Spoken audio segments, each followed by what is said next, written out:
Simulan na natin ang talakayan tungkol sa aming bagong palabas, House of Life. Para sa mga gustong manood, huwag kalimutang mag-subscribe sa aming YouTube channel, Explain PH. Malapit na kami sa 1,000 subscribers, kaya sana ay patuloy ninyong suportahan ang aming mga video. Isang gabing tahimik, ngunit mabigat. Gabing unti-unting lumilitaw ang bawat lihim.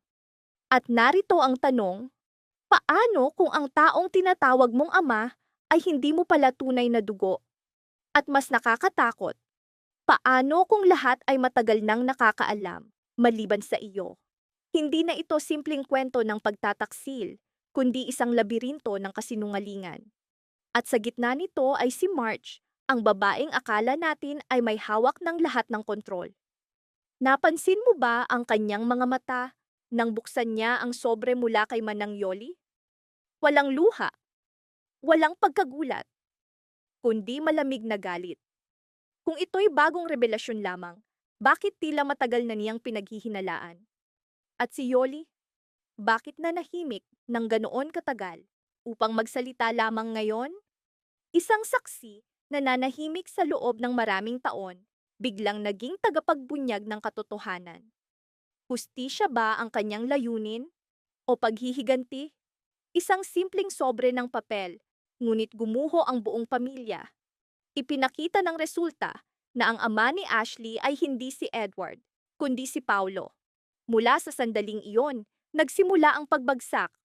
Ngunit may isa pang tanong, bakit kasama rin ang pangalan ni Thea sa paternity test? Ano ang tunay niyang papel? Isa ba siyang biktima o kalahok sa laro? Ang pagtitipon para sa panalangin na dapat ay lugar ng kapatawaran ay naging entablado ng pagbubunyag. Binuhusan ni March ng banal na tubig si Thea. Ngunit simbolo ba ito ng paglilinis ng kasalanan o pagsabog ng galit na hindi na mapigilan? Sa katotohanan, hindi lamang niya hinuhusgahan si Thea, kundi kinakaharap din ang sarili niyang mga pagkakamali. At si Paulo, tahimik, nanginginig, paulit-ulit na humihingi ng tawad. Ngunit nananatiling tanong, tunay bang pagsisisi ang kanyang paghingi ng tawad? O refleksyon lamang ng takot? Kung tunay siyang nagsisisi, bakit siya naghintay ng ganoon katagal? Bawat salita, bawat panginginig ay nagpapaalala, ang kanyang pag-amin ay maaaring hindi mula sa puso, kundi mula sa takot na gumuho ang mundong itinayo niya sa kasinungalingan. Bakit naghintay si Paulo hanggang sa mabunyag ang lahat bago magsalita? At si Greg, ang kanyang galit ay nakatuon kay Yoli. Ngunit pansinin, mas galit siya sa pagbubunyag ng katotohanan kaysa sa mismong kasalanan. Kaya, ano ang tunay na kinatatakutan? Ang pagkawasak ng pamilya o ang pagkakalantad ng sarili niyang mga lihim? Narito ang unang twist. Si Rhina, tahimik, tila biktima. Ngunit sa likod ng kanyang katahimikan ay naglalagablab ang apoy na matagal nang nakatago. Siya ang nagsunog sa bahay ng tukampo. Hindi ito aksidente, hindi biglang galit, kundi isang kalkuladong paghihiganti. Ngunit bakit? Ano ang nagtulak sa kanya sa ganoong pagkawasak? Lalong lumalalim ang kwento. Si Rai, ang lalaking minsang kanyang tunay na minahal, iniwan siya. Ang ama ni Aldrin, ipinagpalit para sa yaman ni Greg. Isang desisyong tila praktikal noon, ngunit naging sumpa sa kalaunan. Ngayong gabi, bumabalik ang nakaraan. Hindi bilang alaala, kundi bilang katotohanang hindi na maitatago. Sapagkat ang ama ni Aldrin ay siya ring ama ni Edward. Ibig sabihin, magkapatid sina Aldrin at Edward. Ano na ang mangyayari sa kanilang ugnayan? Sa kanilang tunggalian? Sa kanilang tiwala? Ilang kasinungalingan na ba ang nakahabi sa pundasyon ng pamilyang ito? At ngayon, handa nang magtapat si Reyna. Ngunit bakit ngayon? Handa ba siyang harapin ang katotohanan? O naubusan na lamang siya ng daan upang makatakas? Samantala, nanunumpa si March na hindi niya kailanman patatawarin si Paulo. Ngunit sa likod ng kanyang galit ay may isa pang tanong. Galit ba siya dahil sa pagtataksil? O dahil sa pagbagsak ng kontrol na matagal na niyang hawak? At si Ashley, ang batang nasa gitna ng lahat. Ano ang kanyang mararamdaman kapag nabunyag ang buong katotohanan? Sino ang tatawagin niyang ama? Si Edward na nagpalaki sa kanya o si Paulo na siyang tunay na ama sa dugo? Unti-unting nabubunyag ang lahat, ngunit tila malayo pa sa katapusan. May mas malaking lihim na nananatili. Isang lihim na hindi pa sinasabi ni Manang Yoli. O marahil, sinadyang itago. At sa sandaling akala natin, lumitaw na ang pinakamadilim na katotohanan, may isa pang pintuang dahan-dahang bumubukas. Tahimik, halos hindi nakikita.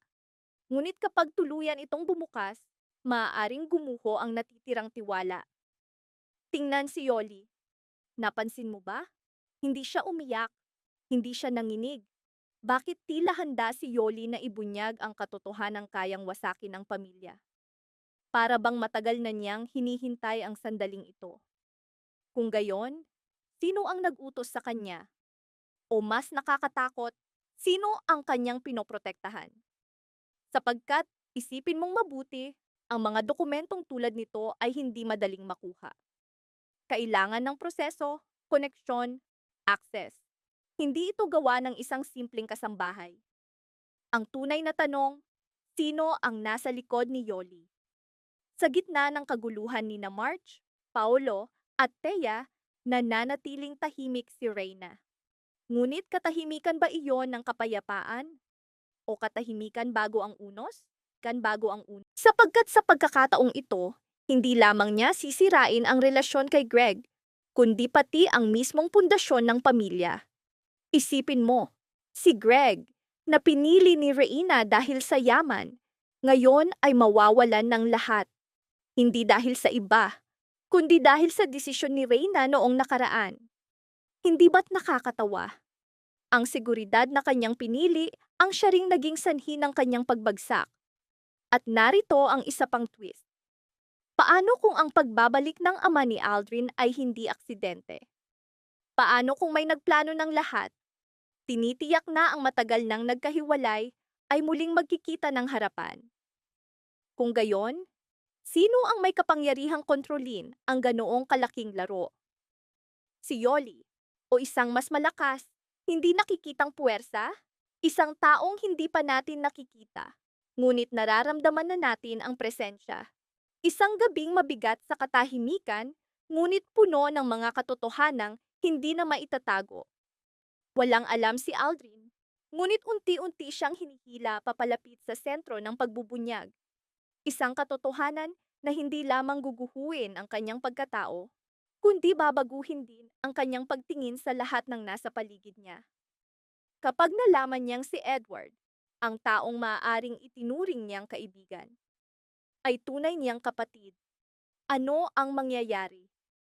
Magiging kanlungan ba nila ang isa't isa o magsisimula ang bagong digmaan?